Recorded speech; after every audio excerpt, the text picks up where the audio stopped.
북한이 이제 심한 도발을 할 때 당연히 이제 제재 대상이 되는 것인데,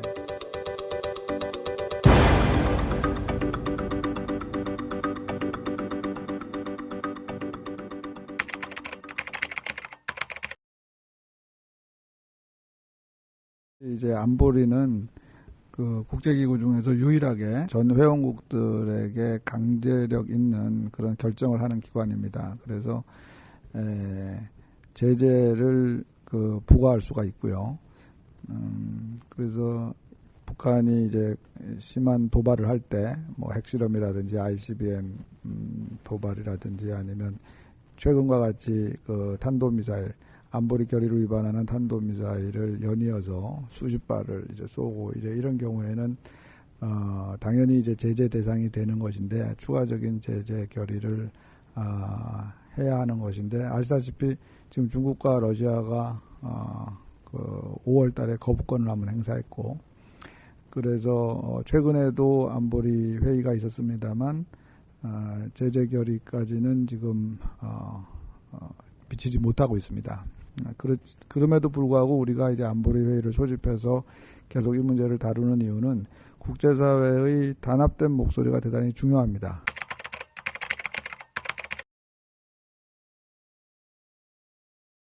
지금 최근 몇 년간의 미중 관계, 또 최근 몇 년간의 미 러시아 관계, 특히 그 우크라이나 전쟁도 있고 해서 이러한 그 강대국 간의 P5죠. 그 안보리 상임이사국 5개국 중에서 이제 미국, 중국, 러시아 간의 관계가 더 안 좋아지고 또 대립과 경쟁이 심해지고 하는 이런 배경하에서 그 안보리에서 실효적인 조치를 지금 결정을 못 하고 있다. 그런 상황 하에서 북한이 계속 더 심각한 도발을 더욱더 이제 빈도와 강도를 높이고 있다. 지금 이런 상황입니다. 그래서 결국 북한에 대한 규탄, 북한에 대한 비난은 중국과 러시아와 연결될 수밖에 없고요. 아마도 북한 생각은 국제사회에서 고립되고 경제적으로 제재를 받는다 하더라도 중국과 러시아가 워낙 큰 나라니까 그 나라와만 통하면 그 나라의 정치적인 경제적인 어떤 지원을 받으면은 살아남을 수 있다. 또 계속 그 유지해 나갈 수 있다. 이제 이런 계산일 것으로 생각이 됩니다. 사실 그래서 문제는 중국과 러시아가 계속 이런 입장을 취할 수 있느냐, 이렇게 취하는 것이 과연 중국과 러시아의 국익에 부합되느냐, 그것은 이제 중국과 러시아가 심각하게 생각을 해봐야 되는 문제라고 생각이 되고요. 지금 현존하는 제재들, 사실은 굉장히 강력한 제재들이 지금 이미 부과되어 있기 때문에 그러한 제재들을 제대로 이행을 하면 북한 정권이 상당히 생각을 다시 할 수밖에 없는 이제 그런 이미 조치들이 정해져 있거든요. 그런데 제재 회피가 많이 일어나고 있고 제재 위반이 많이 일어나고 있는 것이 문제이긴 한데, 이러한 제재 이행을 더욱 철저하게 하기 위해서 노력을 해 나가는 것, 그리고 핵실험과 같이 이제 정말로 유엔 안보리에서 이미 그 경고한, 그러니까 핵실험을 하는 경우에는 추가 제재를 한다라고 되어 있기 때문에 그러한 데는 중국과 러시아를 설득해서 또 추가 제재를 더 하는 이제 그런 조치들을 해 나가려고 합니다.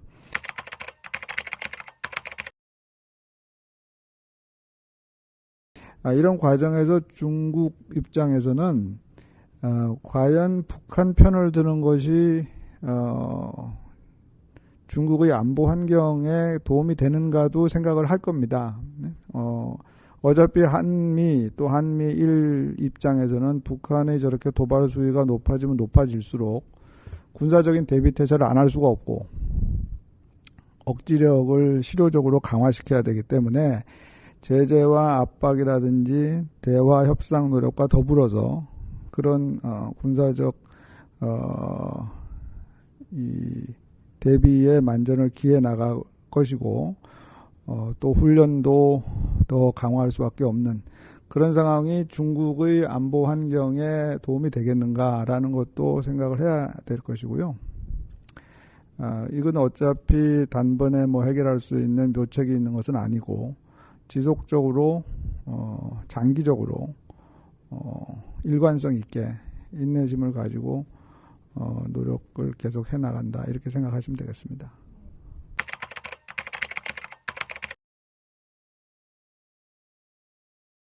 북한과 러시아 관계는 우크라이나 전쟁을 계기로 해서 더욱 밀착하고 있어서 많은 이제 나라들이 우려하고 있습니다.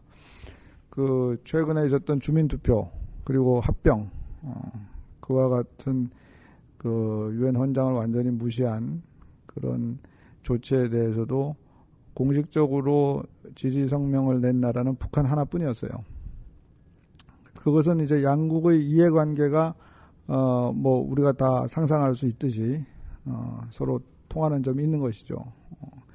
지금 상황은 그런데 아까 말씀드렸지만 그것이 좀 장기적인 관점에서 봤을 때 계속 그렇게 유지될 수 있을 것인지 그리고 그것이 두 나라에 미치는 영향을 그 나라들이 어떻게 감당할 것인지 그것은 좀 더 두고 봐야 할 것 같습니다.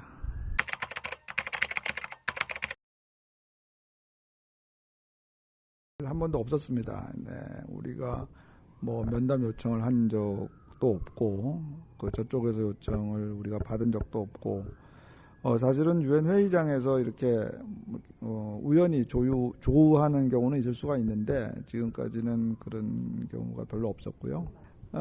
그럴 계획은 따로 없습니다.